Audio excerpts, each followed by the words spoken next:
Everybody, it's Tia DeShay. It is Friday, July 8th, 2022. It is 2:21 p.m. I am Tia DeShay. I write now so others can remember later. I produce Purpose from Chaos. I am a spiritual teacher for social, generational, and personal change. It is my intention to fulfill the scriptural mandates of Jeremiah 1:9. Then the Lord reached out his hand and touched my mouth and said to me, I put my words in your mouth in Revelation 10:11. Then I was told, you must prophesy again about many peoples, nations, languages, and kings. It is my prayer for Matthew, the 13th chapter and the 35th verse, to unfold in my life, ministry, and practice. So was fulfilled what was spoken through the prophet. I will open my mouth in parables. I will utter things hidden since the creation of the world. Once again, I am Tia DeShay. And this is a Mirror Moment message with Tia DeShay. It is Friday, July 8th, 2022. It is now 2:22 p.m. This is part 2 of my prophetic message for the city of Detroit. In this part of the message, I'm going to address a lot of things. One particularly is the woke and spiritual community. It is no way possible that we can be speaking this rhetoric,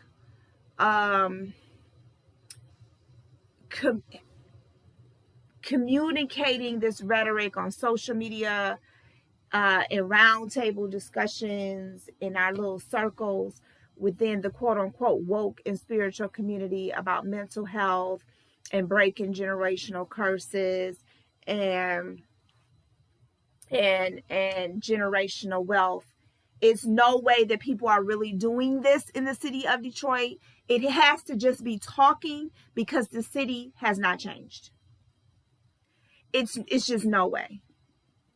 It's no way we can be talking about all this healing work and the dark night of the soul, and healing generational trauma, and posting and sharing all of these videos about ancestor veneration and working with the ancestors and magic and indigenous practices and hoodoo and voodoo. And it's just no way that we're really doing this. And the city of Detroit is the way that it is. It's no way, we can be rocking our hair natural and wearing locks and dressed in African garb and have the appearance of being woke and spiritual, and our community is in the shape that it's in. It's no way we're really doing this in real life, because if we were really doing this in real life, Detroit would not be in the situation that it's in. The city would not be emitting the frequency that it's emitting, the vibration that it's emitting. It's no way. It just has to be a bunch of talk. It has to be just a bunch of fronting and illusion on social media, because the city does not reflect the quote-unquote woke consciousness of Detroit. It's just no way. You're not going to tell me otherwise. You're not going to tell me otherwise. Because we will be seeing the fruits of what we're quote-unquote doing, the woke and spiritual community are doing behind closed doors. We will be seeing the fruit of it in our everyday life and in our community. So it's no way we're addressing mental health. It's no way we're really doing this, the work, the ancestor altars, the voodoo, the hoodoo, the root work. It's no way we're doing that. It's no way we're doing the healing, and our community is the way that it is. Don't sit and lie to me. Because one thing, I'm not stupid, and I can see. It's no way. It's no way we have a business such as the Motown Witch located in the city or on Schaefer, a couple of blocks from McNichols, and that place of business is not sold out. Her shelves should be bare if we really about that life, if we really about doing that work. It's no way, people. You're not going to tell me that that's what we're doing. We're healing. We're elevating. And the city is the way that it is. Keep it, save the lies for somebody else. Because I'm too connected for you to try to piss on my head and call it rain.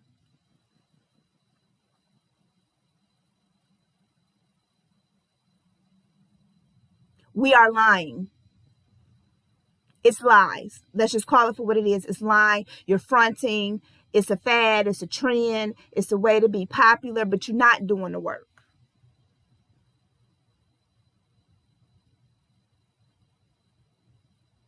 You're not doing the work. It's no way. Because our community would not be in the shape that it's in if you were doing the work. It's just a bunch of talk. And it just sounds good for the moment. But I'm here to tell you, and I've said it countless times before just in private conversations, but I'm going on record saying this. If you haven't been paying attention, America is already in a recession. It's already started. Housing market is already collapsing. People can't afford the cost of housing as far as rent. We're just gonna keep it in the city of Detroit. You have now, between the ages, we'll say, of 18 to 30, still living at home because for whatever reason, the decisions that they made when they were younger, as far as education and schooling and all of that, they just didn't make wise decisions. So now they living at home with mama, and they bring in kids or children. So now it's them plus their children. So it's the mama, the daddy, the grandma, whoever, their children, then their grandchildren, all living in a house that can't even accommodate all these people. And they barely want to come to work. I can't tell you how many times I've been out and about in the city and I hear the same thing. People don't want to come to work. They calling off left and right. Don't want to come to work. Don't want to come to work. Or they come to work. They're consistent. Their attendance is consistent when it's a holiday coming up and they need some money to stunt for the holiday. Or they'll go to work and be consistent if a birthday is coming up, whether it's theirs or their children. So they need money for that. But otherwise, they won't go to work. They only go to work when it's time to stunt and to show off to people who don't even like them anyway. They don't even like the people they're showing off in front of. But I got to be one up on you. That's another thing that I don't understand about Detroit. And I'm not saying it doesn't happen in other places, but for the context of this video, we're talking about Detroit. That you hang around people that you talk about like a dog. They talk about you like a dog, but yet y'all hang out with each other. Y'all talk to each other. You have conversations with each other. You call each other. You text each other, but y'all don't like each other. And then you do things to compete with each other. Make it make sense, people. So you'll go to work, for the holiday so you can stunt on people who don't like you and you don't like them, but y'all hang out with each other because you had nobody else to hang out with, I guess, or to be in competition with each other. I don't understand the stupidity behind it, the ignorance behind it, the evilness behind it. It's just plain dumb, and it's really low-key evil. You compete with them. You're jealous of them. You'll go to work just enough so you can get money for your birthday or for your kid's birthday so you can stunt on social media. But you don't want to go to work any other time. But yet, people like myself are supposed to carry this city and supposed to be the tax base and supposed to take care of our property and keep up with our property taxes. So you all can just go to work when you feel like it. And get just enough money to satisfy your needs so you can stunt. But you won't work to help your mama who you living off of. You'll run up her light bill. You'll run up her water bill. You'll put some food in the house just so you can have enough to eat and your child can have enough to eat. but you don't bring enough income in to help mama with the bills, or daddy with the bills, or grandma with the bills. You don't bring enough money in to help repair the home.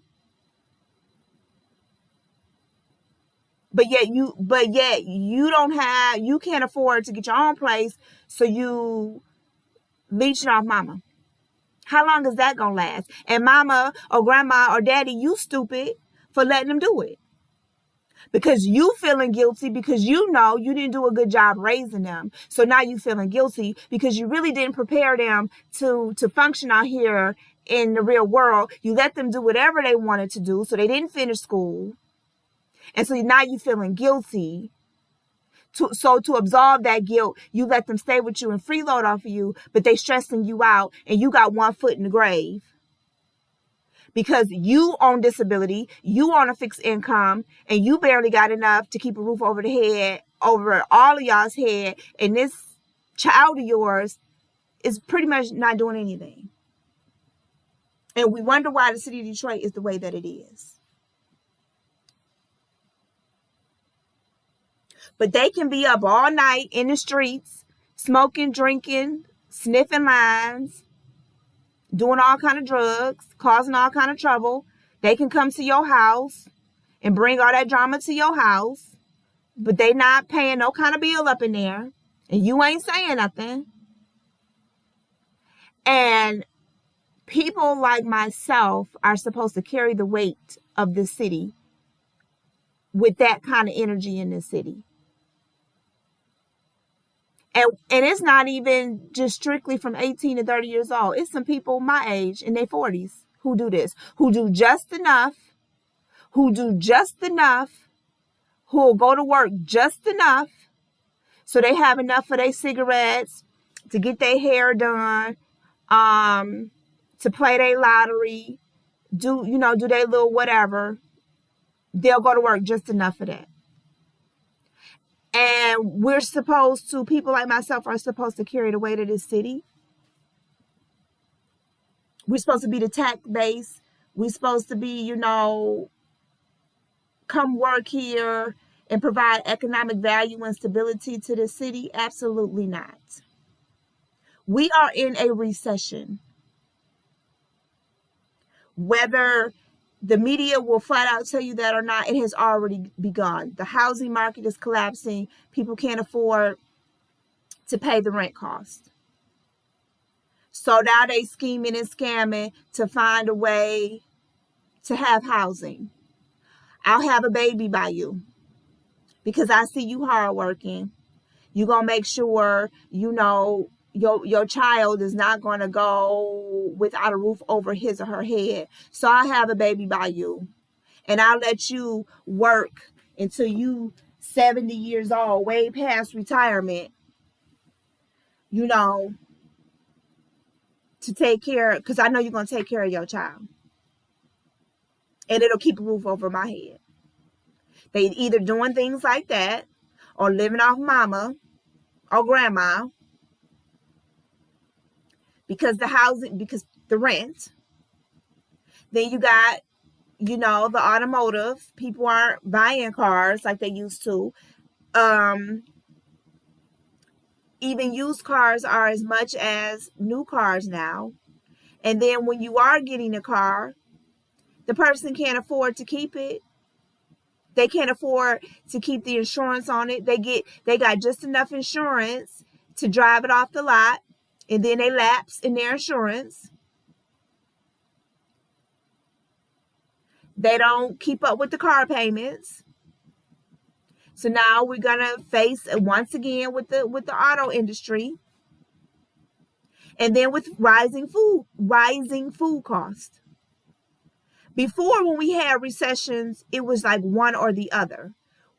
From what I remember, with recessions in my lifetime, we experienced one or the other. It was either the housing market collapse, the automotive industry collapse, but it was never all at one time. This is now all at one time. Rising food costs, automotive industry, housing industry, stock market is crashing. All of this is occurring at one time. And it's almost like a depression. Almost like a depression. Because you're going into grocery stores and food, in certain communities, the shelves are bare. So you're going to sit and tell me in the city of Detroit, we so woke and we so doing our healing and we so, looking at our traumas and healing from them. No, we're not. Because our community is saying the complete opposite. So keep playing and keep pretending if you want to. Because we are now in a recession, and the people who really are doing the work, who really are this ancestral work that we do, or what we do with our ancestors, honoring our indigenous practices, those who are really doing this and are doing it as a lifestyle, those are the ones who are not going to suffer during this recession. It's like when the Bible says you are in the world, but you're not part of it. Because we've been really doing the work. We really for real out here. We really work the roots. We really lighting our candles. We really doing our rituals. We really honoring the phases of the moon. We really doing our spell work. We're really doing our healing. We're really doing this. And guess who's getting the credit for it? As someone associate of mine said, guess who's getting the credit for it? The people who know how to look the look and talk the talk, who got the locks and looking all supposedly ancestral and, got all the face art and the piercings and know how to say the right thing and get all the likes and the shares on social media. They're getting all of the attention, but we are the ones who really, this is a lifestyle for us, are doing the work, while they're getting all the glory and the attention. And that's about to change, because you're going to be seen for the fraud and the imposter that you are, and the liar and the plagiarist, the spiritual plagiarist that you are. Because we are in a recession. And we're going to know the ones who are really doing the work here in the city of Detroit when it comes to our indigenous practices. We're going to know the ones who really been doing this as a lifestyle behind closed doors. Because the ones who get hit the hardest are the ones who've been faking the funk. Who just love to talk and watch videos and repeat other people's information. If you have not connected with your ancestors, if you have not connected with your lineage and are engaging in the practices that your lineage and your bloodline engaged in, you're not going to survive this recession. You're going to get hit hard just like everybody else. And you're going to be called out for the imposter and fraud that you are. Because there's no way, people in the city of Detroit, we all about that life and knowledge and healing and all of that. And the city is the way that it is. It doesn't make sense. It's not adding up. The law of correspondence, it is actually showing, it's reflecting what I just said, but you're making it seem like it's something else, but it's not. The law of correspondence is telling on all y'all. It's telling me exactly what's going on behind closed doors and behind keyboards and behind phones.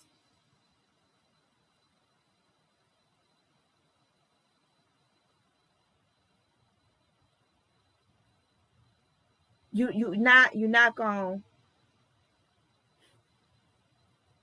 The title that's placed upon me, the mantle that's placed upon me in the spirit realm, I could see right through it. I could see right through it. I could see right through the BS. I could see right through it. You're not fooling me.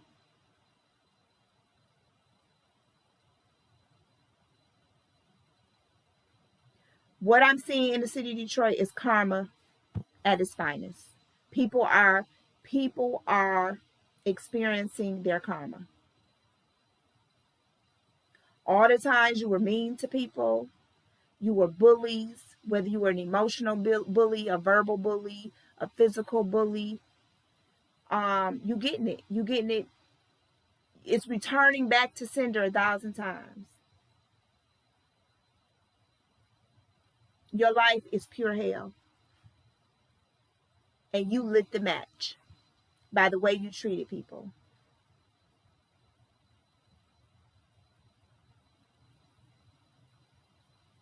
You're living in hell.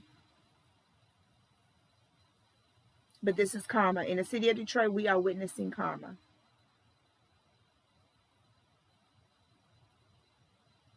All the money that went through people's hands during the pandemic in the city of Detroit, what do you have to show for it? All the money that just went through your hands, period. Because I don't care what you say, in the city of Detroit, black people got money. It's what you spend it on. Black people have money. It's what they spend it on.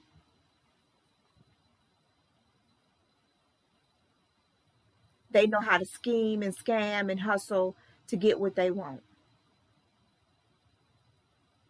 And they wait to the last minute to pay for things when the rubber meets the road and you get a foreclosure notice, you get an eviction notice, you get a shut-off notice, then you want to take care of the problem. When you had the money 50 times over, but you wanted to stunt for people who don't like you and who you don't like and who y'all talk about each other, but you wanted to stunt for them.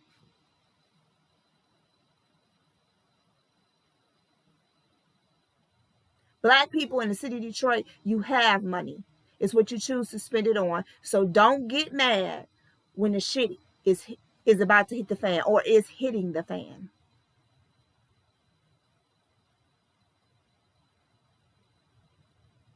Think about all the time you wasted money to impress people that you don't like and they don't like you. And y'all in competition with each other, whether secretly or in each other's faces. Everything that is happening in the city of Detroit, whether it's publicly or behind closed doors, you all have done it to yourselves. Everything. Everything. And pretty soon, people like myself are no longer going to carry you, because then we're going to have to face the karma for that, for enabling you. And that is probably why I'm being called and led to leave the city of Detroit. Because if I don't, I will be enabling you. And then that'll be my karma I have to pay for. Because when I go out and I work, and I go out and I take care of my responsibilities, and I'm a law-abiding citizen, and I pay my property taxes, and I take care of my business, and I keep my property up to the best of my ability, I do all these things and carry the weight of people who don't do half of what I do, but want to enjoy the same city services that I enjoy, but you don't do half of what I do. If I continue to do that, I'm enabling you, and my karma, I'll have to deal with that for enabling you.